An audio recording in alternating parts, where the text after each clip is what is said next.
Hello friends, स्वागत करते हैं आपका हमारे यूट्यूब चैनल जिसका नाम है सुपर 50 क्लासेस। तो दोस्तों, कैसे हैं आप लोग। आज हम आपके लिए लेके आए एक बहुत ही अच्छी गुड न्यूज़।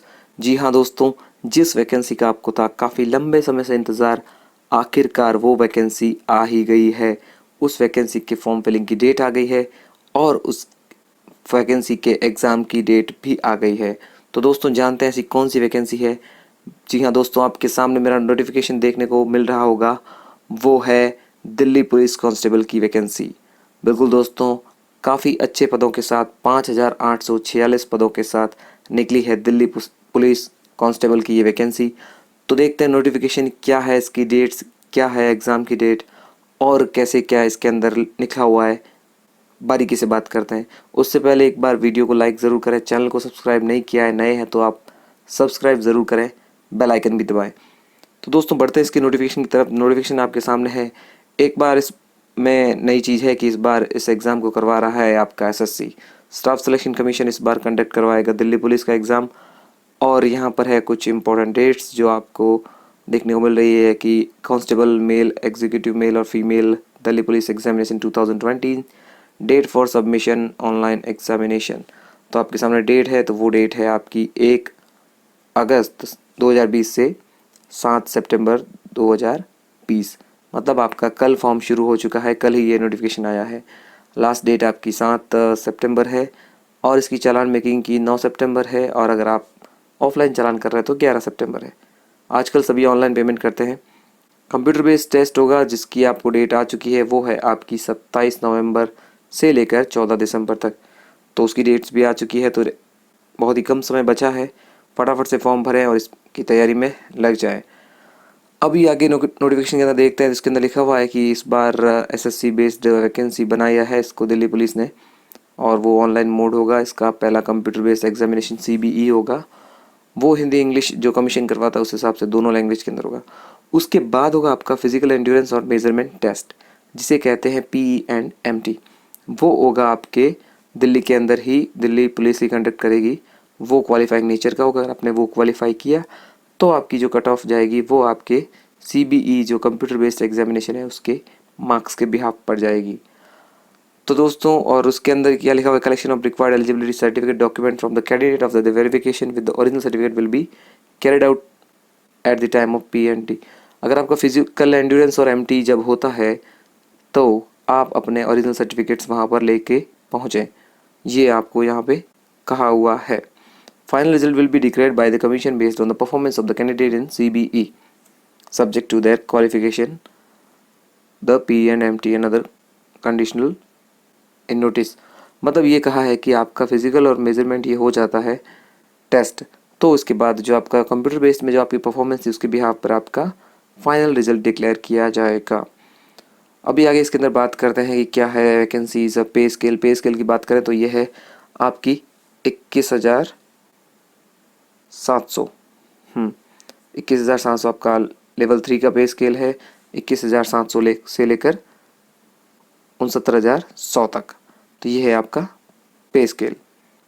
अभी बात करते हैं वैकेंसीज़ की, तो टोटल वैकेंसीज़ है 5,846, जिसके अंदर constable male unreserved general category के लिए है 1,681 और EWS के लिए 343। टोटल मिलाकर कांस्टेबल मेल की है 3,433।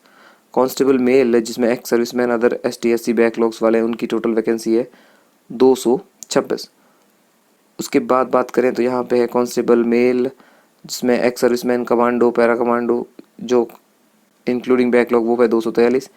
और जो सिंपल कांस्टेबल फीमेल है वो है 1,944। टोटल मिलाकर सारे कैटेगरीज की वैकेंसी है 5,846। केवल अनरिजर्व जनरल के लिए है 2,801, EWS के लिए 528, OBC के लिए 1,133, SC के लिए 1,037 और ST के लिए 302। 10% वैकेंसीज रिजर्व है एक्स सर्विसमैन के लिए जो कैटेगरी ऑफ कांस्टेबल मेल है उसके अंदर, और 10% quota for ex serviceman, half 50% of such quota है being reserved for the following categories. अब इसके अंदर अलग अलग कैटेगरीज होती है, उसके हिसाब से उसके अंदर रिजर्व है कोटा। अभी बात करते हैं कि इसके अंदर जो आपकी एज लिमिट क्या है। तो नेशनलिटी आपकी इंडियन होनी चाहिए। एज लिमिट 18 से 25 होनी चाहिए। 18 से आपकी एज ज़्यादा होनी चाहिए। 1 अगस्त 2020 तक आपकी एज 18 हो जानी चाहिए। 18 से ऊपर और आपकी 25 से कम, मतलब आपका जन्म 2 अगस्त 1995 से पहले नहीं होना चाहिए और 1 अगस्त 2002 के बाद भी नहीं होना चाहिए। 18 से 25। कुछ एज रिलैक्सेशन है कैटेगरीज वाई ST SC को 5 साल का, जो एज़ पर द रूल है, जो भी आपके एग्ज़ाम्स होते हैं उसके अकॉर्डिंग सभी में सेम ही है।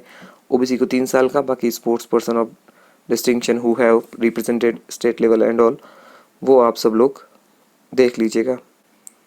उसके बाद डेट ऑफ बर्थ आपका जो बर्थ मेट्रिकुलेशन सर्टिफिकेट है 10th के अंदर वैसी ही होनी चाहिए। और आपके अंदर यहाँ पे आगे इसके अंदर अपन बढ़ते हैं तब यहाँ पे मिलेगा आपको प्रोसेस ऑफ सर्टिफिकेशन। ये तो कोई काम का क्वालिफिकेशन, यस एसेंशियल क्वालिफिकेशन, इसमें 10+2 आपका पास होना चाहिए किसी रिकग्नाइज्ड बोर्ड से, किसी अच्छे बोर्ड से आपका 12th तो हो जाना चाहिए। और qualification educational qualification relaxable up to 11th pass for कुछ स्पेशल कैटेगरीज है जैसे son of daughter serving retired Delhi police panel और multitasking staff in Delhi. Delhi में जो MTS और मल्टीटास्किंग स्टाफ पर्सनल, उनके सन और डॉटर, या फिर batsman, bugler, mounted constable, driver, जो भी दिल्ली पुलिस के जिनके फैमिली वाले दिल्ली पुलिस में है वो 11th उनके लिए है। बाकी आप 12th मान के चलिए, 10+2 है बाकी लोगों के लिए। एक दूसरा है कि मेल कैंडिडेट्स के पास LMV जो लो मीटर व्हीकल का ड्राइविंग लाइसेंस होना बहुत ही ज़रूरी है। कब? On the date of P&MT तक आपका ये पूरा हो जाना चाहिए लाइसेंस। लर्निंग लाइसेंस यहाँ पर नहीं चलेगा। तो ये एक इम्पॉर्टेंट आपके यहाँ पे देखने को मिल रहा है।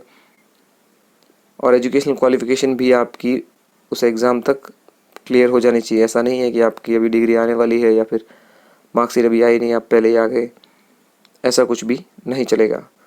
और बाकी जो candidate shortlist by commission physically endurance will be required to represent certificate as such a marksheet, जो भी अगर आप फिजिकल टेस्ट में हो जाते हैं तो आप ये सारी मार्कशीट और प्रूफ सभी आपके 7 सितंबर 2020 तक, उस डेट तक के पूरे हो जाने चाहिए, जैसा कि मैंने आपको बताया। अभी यहाँ पे इंसेंटिव है, जो NCC सर्टिफिकेट होल्डर्स हैं उनके लिए कुछ इंसेंटिव भी है यहाँ पर। 5% maximum marks of examination, exam में अंदर टोटल मार्क का 5% आपको बोनस मिलेगा। जो B टाइप के सर्टिफिकेट के हैं उनको 3%, A टाइप वालों को 2%। तो ये बेनिफिट है सिर्फ NCC जिनका सर्टिफिकेट है जिनके पास, उन होल्डर्स को। और यहाँ पे हाउ टू अप्लाई, तो आप SSC की वेबसाइट पे जाएंगे सिंपली ssc.nic.in पर, वहाँ पर जाके 1 टाइम रजिस्ट्रेशन करेंगे, अपनी डिटेल भरेंगे, एड्रेस, परमानेंट एड्रेस, नाम आपका, gender, reservation and all. Photo आप अपलोड करेंगे, बिल्कुल नया फ़ोटो होना चाहिए, 3 महीने से पुराना नहीं होना चाहिए, 20 KB से 50 KB उसकी साइज होनी चाहिए उसकी। और JPG फॉर्मेट 3.5 सेंटीमीटर चौड़ाई और 4.5 सेंटीमीटर उसकी हाइट होनी चाहिए। ये आपका ज़रूर होना चाहिए SSC में जब आप 1 टाइम रजिस्ट्रेशन करते हैं। और जो आपकी डेट मेंशन होनी चाहिए, इंपॉर्टेंट है कि जो date on which photograph is taken should be printed on the photograph. जिस दिन फ़ोटो लिया गया उस दिन की डेट उसके अंदर मेंशन होनी चाहिए। ये एक इम्पॉर्टेंट है, आप ध्यान रखें। किसी भी डिफेंस टाइप के एग्ज़ाम में ऐसा जनरली आपको देखने को मिलता है। और बाकी यहाँ पे बोला है कि candidates are advised to their own interest and submit online application much as before the closing date. Closing date से पहले ही आप अपना फॉर्म फिल कर दें, क्योंकि SSC की साइट ऐसी है कि बहुत ज़्यादा ट्रैफिक रहता है। जब आप एंड जो क्लोजिंग डेट है उसके आसपास साइट को खोलते हैं तो बहुत ज़्यादा बिजी होती है, तो वहाँ पे दिक्कत रहती है आपको, डिस्कनेक्शन और इनेबिलिटी ऑफ फेलियर की। तो पहले ही भर दें, कोई दिक्कत ही नहीं होगी। अभी यहाँ पे बोला है कि before submission of the online application candidate must have check their what they have filled. आप एक बार चेक कर लें, क्योंकि after submission no change no correction notification are allowed to your form. ये एक इम्पॉर्टेंट है। बात करें एप्लीकेशन फ़ीस की, तो SSC की सभी एग्ज़ाम की फ़ीस 100 रुपये होती है, केवल महिला और ST SC कैंडिडेट्स को छोड़कर। ऑनलाइन आप नेट बैंकिंग, भीम, UPI सभी से आपकी पेमेंट कर सकते हैं। पेमेंट आप ऑनलाइन 9 आपका जो ये सितंबर है तब जमा करवा दें रात तक, और उसके बाद अगर आपको ऑफलाइन करना है तो आप 11 तारीख तक करवा सकते हैं चालान जनरेट करवा के। 100 रुपये की फ़ीस है, और जनरल और ये महिला और ST SC के लिए फ्री है, तो आपको कोई दिक्कत नहीं होनी चाहिए। बाकी आपके यहाँ पे सेंटर्स दिए हुए हैं, स्कीम ऑफ एग्जामिनेशन, ये इंपॉर्टेंट है। कंप्यूटर बेस्ड जो आपका टेस्ट होगा वो किस प्रकार से होगा, इसके अंदर 100 क्वेश्चंस होंगे 100 मार्क्स के। तो इसके अंदर आपका पहला है जनरल नॉलेज और करंट अफेयर, उसके अंदर 50 क्वेश्चन 50 मार्क्स के। टोटल ये जो आपका 100 क्वेश्चन होगा वो 90 मिनट के होंगे। इसके अंदर रीजनिंग 25 नंबर के 25 क्वेश्चन, न्यूमेरिकल एबिलिटी 15 नंबर के 15 क्वेश्चन, और जो कंप्यूटर फंडामेंटल जो basic MS excel MS words ये सब होते हैं जिनकी बेसिक जो कंप्यूटर का नॉलेज होता है वो होता है 10 मार्क्स के 10 क्वेश्चन। नेगेटिव मार्किंग SSC के सभी एग्जामों की तरह इसमें भी 1/4 होगी। यदि आपने 4 क्वेश्चन गलत किए तो आपके 1 नंबर कट हो जाएगा। एक क्वेश्चन 1 नंबर का है तो 0.25 आपकी नेगेटिव मार्किंग होगी। और बाकी जो कंप्यूटर बेस्ड एग्जामिनेशन है वो हिंदी इंग्लिश दोनों मीडियम के अंदर होगा, ये आपको हम बता दें। उसके बाद जो करंट अफेयर के अंदर जो भी आपके करंट अफेयर्स है, जो भी डिज़ाइन जो भी लेटेस्ट इवेंट हुए हैं, general polity, history, Indian constitution, scientific research वगैरह, ये सभी जो हर एग्जाम के अंदर आते हैं वही आपका सिलेबस है। रीजनिंग की बात करें तो रीजनिंग के अंदर भी सिमिलरिटी जो visual memory, distribution, relationship concept, arithmetical reasoning, बहुत सिंपल रीजनिंग आती है, इनकी ज़्यादा कुछ हार्ड नहीं होती। न्यूमेरिकल एबिलिटी भी ज़्यादा नहीं है, कम नंबर की है, सिर्फ 15 नंबर की है। तो उसके अंदर प्रॉफिट लॉस और ये discount, mensuration, time distance, ratio, proportion, time work, ये सब है। कंप्यूटर के अंदर MS excel, MS word, email, browsing, browser, web browsing, search engine, ये सब जो बेसिक कंप्यूटर का नॉलेज होता है वो आपको पता ही होगा, आप इस एग्ज़ाम को दे रहे हैं। फिजिकल एंड्योरेंस और मेजरमेंट टेस्ट ये इंपॉर्टेंट है। फिजिकल एंड्योरेंस टेस्ट आपका मेजरमेंट टेस्ट से पहले होता है। उसके अंदर क्या होता है, यदि आप मेल कैंडिडेट 30 साल से कम उम्र के तो आपको 1600 मीटर की रेस पूरी करनी है 6 मिनट के अंदर। लॉन्ग जंप आपका होना चाहिए 14 फीट का, हाइट होनी चाहिए आपकी 3 फीट 9 इंच की। अगर आप 30 से 40 के बीच के हैं तो आपकी 1600 मीटर 7 मिनट में हो जानी चाहिए। ये सिर्फ मेल कैंडिडेट के लिए फिजिकल एंड्योरेंस टेस्ट है। लॉन्ग जंप आपका 13 फीट और आपका हाई जंप 3 फीट 6 इंच। और 40 से अगर आप ऊपर हैं तो आपकी 1600 मीटर 8 मिनट में हो जाएगी, आपको 2 मिनट का रिलैक्सेशन मिल रहा है। और लॉन्ग जंप आपका 12 और हाई जंप आपका 3 फीट 3 इंच की। तो ये तो उन कैंडिडेट्स के लिए है जो मेल कैंडिडेट है, फिजिकल एंड्योरेंस टेस्ट है। अगर आप रेस में क्वालिफाई हो, यहाँ पे लिखा हुआ है कि those candidates who qualify in the race will be eligible for appear in long jump and high jump. अगर आप पहले रेस में क्वालिफाई हो जाते हैं तो ही आप लॉन्ग जंप और हाई जंप कर पाएंगे। और लॉन्ग जंप हाई जंप के लिए आपको 3 चांसेस मिलेंगे, उसमें से आपको एक क्लियर करना होगा। बात करते हैं फिजिकल मेजरमेंट की। फिजिकल एंड्योरेंस अलग चीज़ है, फिजिकल मेजरमेंट अलग है। PE और MT उसके अंदर क्या होता है कि अगर आप मेजरमेंट टेस्ट आपका उन्हीं का लिया जाएगा जो क्वालिफाई होते हैं फिजिकल एंड्योरेंस टेस्ट के अंदर। अगर आपकी रेस और यही पूरी नहीं हुई है, हाइट लॉन्ग जंप, तो आप इस मेजरमेंट में नहीं बैठ सकते। मेजरमेंट के अंदर आपकी हाइट मापी जाएगी जो आपकी मिनिमम 170 होनी चाहिए, और जो रिलैक्सेशन है 5 सेंटीमीटर का। गोरखास जो मणिपुर, त्रिपुरा, मिजोरम के आदिवासी इलाकों के लोग हैं उनका 5 सेंटीमीटर का है। बाकी जो एसटी कैंडिडेट्स है जिनका भी जो रिलैक्सेशन है 5 सेंटीमीटर का जिनको होना चाहिए वो है। अब बात करते हैं फीमेल कैंडिडेट के फिजिकल एंड्योरेंस की। पहले एंड्योरेंस और फिर उसके बाद मेजरमेंट। एंड्योरेंस में 1600 मीटर महिला 30 से कम उम्र वाली महिलाओं को 8 मिनट में पूरा करना है। लॉन्ग जंप 10 मिनट में, हाई जंप 3 मिनट में। अबो 30 to 40 30 से 40 के बीच वालों को 1600 मीटर 9 मिनट में महिलाओं के लिए है। और लॉन्ग जंप आपका 9 फीट में होना चाहिए। हाई जंप आपका 2 फीट 9 इंच। 40 से ऊपर की महिला है तो अगर आपको 10 मिनट में 1600 मीटर पूरी करनी है, लॉन्ग जंप 8 फीट में और आपका हाई जंप 2 फीट 6 इंच में। और वापस वही है, अगर आपने रेस में क्वालिफाई नहीं किया तो लॉन्ग जंप में आप नहीं कर पाएंगे पार्ट। और आपका जो लिखा हुआ है कि the female candidates who are pregnant at the time of VMT will not allowed to participate in physical endurance test. अगर आप उस समय प्रेग्नेंट है कोई फीमेल कैंडिडेट तो आपको फिजिकल जो आपका एंड्योरेंस टेस्ट होगा जिसमें रनिंग है वो आपको अलाउ नहीं किया जाएगा। The period of confidence will be taken reason such as will be kept the sealed cover and the vacancies will be kept in reserve. आपकी वैकेंसी रखी जाएगी, आप जब होंगे बाद में तो आपका टेस्ट कंडक्ट करवाया जाएगा अलग से। Standard physical measurement for female, तो आपका फिजिकल मेजरमेंट जो आपकी वो है वो वही होगा। आप अगर आप एंड्योरेंस को क्वालिफाई कर लेते हैं तो 157 आपकी हाइट होनी चाहिए मिनिमम। उसके बाद जो 2 सेंटीमीटर का रिलैक्सेशन है कैटेगरी वालों को। उसके बाद ये तो थी आपकी हाइट, ठीक है। अभी इसके अंदर मेडिकल स्टैंडर्ड के अंदर 6/12 ये जो आपकी विजिबल रेंज होनी चाहिए बिना ग्लास के।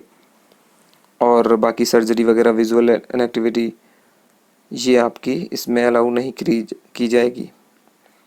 बाकी जो सिंपल आपके टैटूज़ हैं जिसमें 1/4 पार्ट बॉडी का ऐसा रहता है वो बाकी रूल सेम ही है।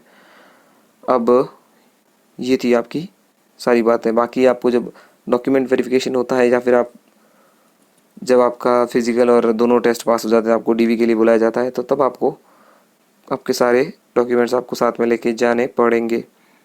जी यहाँ पे डॉक्यूमेंट वेरिफिकेशन।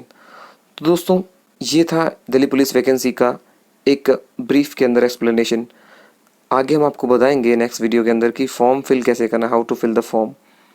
बहुत ही अच्छा मौका है आपके पास अगर आप डिफेंस के लिए प्रिपेयर कर रहे हैं, दिल्ली पुलिस के लिए काफ़ी समय बाद ये वैकेंसी आई है। बहुत ही यूज़फुल है, काफ़ी अच्छी है। 5846 वैकेंसीज़, अच्छा मौका है आपके पास। एसएससी की तरह एग्ज़ाम होगा, एसएससी कंडक्ट करवा रही है, तो एक बार लग जाइए। उम्मीद है कि आपका ज़रूर हो जाएगा। आशा करते हैं कि आप इसमें पास हो जाएं, अपनी जॉब को सिक्योर करें। नोटिस में अगर आपको इस नोटिफिकेशन में कुछ समझ में नहीं आया तो हमें कमेंट करके बताएं, हम आपको रिप्लाई करेंगे पर्सनली। और अगर आप चाहते हैं कि इसका मैं फॉर्म फिलिंग का वीडियो बनाऊं तो आप मुझे कमेंट में बताएं। बाकी वीडियो को पूरा देखने के लिए धन्यवाद। चैनल को सब्सक्राइब करें, वीडियो को लाइक और शेयर ज़रूर करें। बहुत बहुत धन्यवाद आपका। Thank you.